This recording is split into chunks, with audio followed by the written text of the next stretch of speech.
बकरीद का असली नाम है ईद अल अज़हा।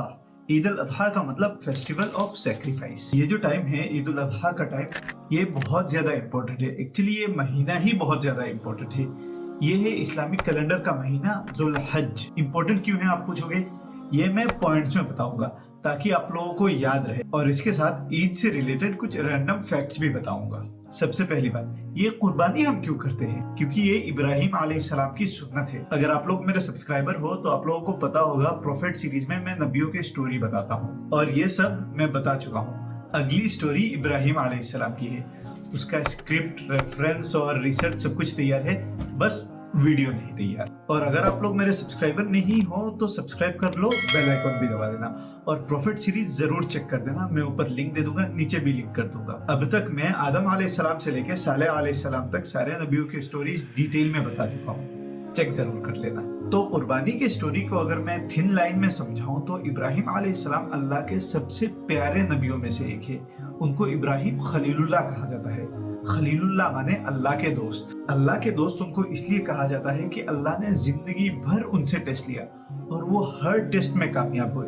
उन्होंने जिंदगी भर किसी से मदद भी नहीं मांगी। इवन जब उनको आग में डाला जा रहा था और जिब्राइल अलैहिस्सलाम ने आके पूछा कि क्या मैं आपको बचा लूं, इब्राहिम अलैहिस्सलाम ने फरमाया हस्बुनल्लाहु व निअमल वकील, मेरे लिए सिर्फ अल्लाह ही काफी है, आपकी मदद की जरूरत नहीं है। और यही दुआ हम लोग आज तक पढ़ते हैं, हस्बुनल्लाहु व निअमल वकील, निअमल मौला व निअमल नसीर। इब्राहिम अलैहिस्सलाम की स्टोरी बहुत ज्यादा लंबी है। उसमें एक खास बात यह है कि इब्राहिम अलैहिस्सलाम को बच्चे नहीं हुए। इस्माइल अलैहिस्सलाम उनके बुढ़ापे के एज में हुए। करीब 85 इयर्स के एज में उनको पहला बेटा हुआ। इतने एज में एक नॉर्मल आदमी बेड रिडन हो जाता है, लेकिन इस्माइल अलैहिस्सलाम की पैदाइश भी अल्लाह की तरफ से एक करिश्मा था। और सोचो, जो बेटा 85 इयर्स के एज में हुआ उससे कितनी बेपनाह मोहब्बत होगी। और फिर अल्लाह ने एक और टेस्ट लिया। अल्लाह ने इब्राहिम अलैहिस्सलाम को ख्वाब में दिखाया कि वो इस्माइल अलैहिस्सलाम को कुर्बान कर दे। ये ख्वाब देख के इब्राहिम अलैहिस्सलाम बाप और इस्माइल अलैहिस्सलाम बेटे दोनों के माइंड में डाउट भी नहीं आया, दोनों तैयार हो गए। ऐसा भी नहीं कि अरे अल्लाह ने बहुत मुश्किल टेस्ट लिया, इसको करे या ना करे, चलो अल्लाह का हुक्म है कर लेते हैं, इतना भी डाउट नहीं था। बस अल्लाह की तरफ से हुक्म ख्वाब में आया और इब्राहिम अलैहिस्सलाम फौरन बिना कोई सेकंड थॉट के इसके लिए तैयार हो गए। और इस्माइल अलैहिस्सलाम भी मन में कोई शंका ना लिए फौरन तैयार हो गए। इब्राहिम अलैहिस्सलाम एक तेज चाकू लेके इस्माइल अलैहिस्सलाम की कुर्बानी बस करने ही वाले थे कि अल्लाह ने इस्माइल अलैहिस्सलाम को हटा के जन्नत से एक जानवर लाके उनके जगह में रख दिया। वो जानवर कौन सा है अल्लाह ने कुरान शरीफ में ये नहीं बताया। ये जो इब्राहिम अलैहिस्सलाम अपने इतने प्यारे बेटे को अल्लाह के हुक्म की वजह से कुर्बान करने के लिए तैयार हो गए थे, इसी पे अमल करके आज तक हम लोग 10 जुल्हिज्जा को जानवर सेक्रीफाइस करते हैं। ये थी कुर्बानी की स्टोरी, बहुत ही सिंप्लीफाइड। अब इसमें कुछ सवाल आते हैं। पॉइंट नंबर 1, ह्यूमन सेक्रीफाइस क्यों? ये काम तो डेविल वर्शिपर्स और अजीब अजीब कल्ट को फॉलो करने वाले लोग करते हैं ना, इस्लाम में ऐसा क्यों? बात यह है कि ह्यूमन सेक्रीफाइस का कॉन्सेप्ट भी इस्लाम से दूर दूर तक रिलेटेड नहीं है। अल्लाह ने पहले से ही फैसला कर रखा था कि वो इस्माइल अलैहिस्सलाम को हटा के उनके जगह में एक जानवर को रख देंगे। पॉइंट नंबर 2, अल्लाह इब्राहिम अलैहिस्सलाम से इतनी बड़ी टेस्ट ले क्यों रहे थे? अल्लाह को तो सब पता है ना, पास्ट में क्या हुआ, प्रेजेंट में क्या हो रहा है, फ्यूचर में क्या होगा। तो अल्लाह को पता है ना कि इब्राहिम अलैहिस्सलाम पास होंगे या फेल।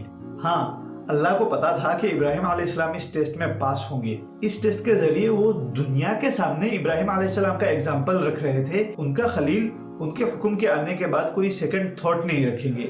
ये एग्जाम्पल दुनिया के सामने रखना था। दुनिया को ये बताना था कि जो अल्लाह के हुक्म पे अमल करेगा कामयाबी उसी के साथ है।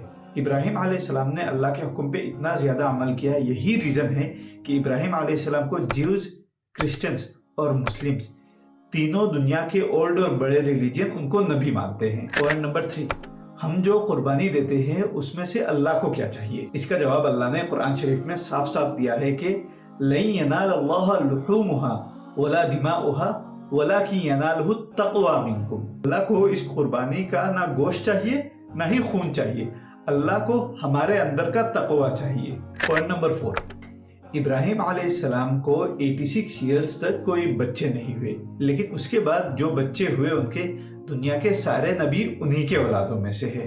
पॉइंट नंबर 5, हम लोग कुर्बानी में क्या दे सकते हैं? शीप, कैमल, गोट या काव, इनमें से कुछ भी दे सकते हैं। अभी काव वाला डिबेट इंडिया में हमेशा चलता रहेगा। अगर ईद से पहले बैन हो गया तो कोई और जानवर दे देना, और अगर ईद से पहले बीफ में बैन नहीं हुआ फिर भी थोड़ा एहतियात करके करना, ताकि हिंदू, जैन, सिख ये लोगों को तकलीफ ना हो। पॉइंट नंबर 6, ईद के साथ इस टाइम पे एक और बहुत बड़ा ओकेजन होता है, हज। हज की वजह से ही इस महीने को जुल हज कहते हैं। हज से रिलेटेड काम भी इब्राहिम अलैहिस्सलाम की सुन्नतें हैं। एक्चुअली इब्राहिम अलैहिस्सलाम के बहुत सारे सुन्नतों पर आज भी हम लोग अमल करते हैं। इवन हम लोग नमाज में जो दुरूद पढ़ते हैं उसको दुरूद इब्राहिम कहते हैं। अल्लाहुम्मा सल्ली अला मुहम्मद व अला आलि मुहम्मद कमा सल्लैता अला इब्राहिम व अला आलि इब्राहिम इन्नका हमीदुम मजीद। पॉइंट नंबर 7, आपको तस्बीह तशरीक पढ़नी है।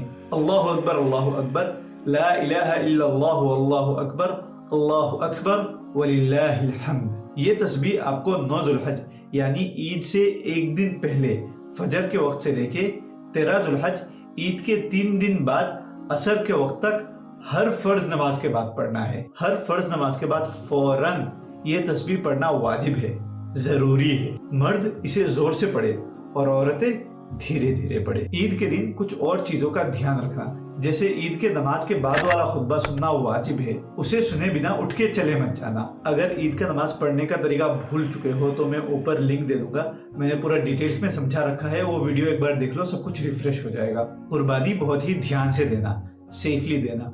याद रखना, एक जानवर कुर्बानी देने के बाद उसको कवर कर लेना ताकि दूसरा जानवर उसे देखे नहीं, और ईद को सुन्नतों पे अमल करते हुए गुजारना। ईद से पहले मैं रेगुलरली ट्राई करूंगा कि ईद और हज रिलेटेड रील्स और शॉर्ट्स डालते रहूं, तो मुझे इंस्टाग्राम में फॉलो करो और यूट्यूब में भी सब्सक्राइब कर देना। Stay safe, stay happy, Eid मुबारक। और बिरयानी बनाओ तो मेरे घर में भेज देना। अस्सलाम वालेकुम।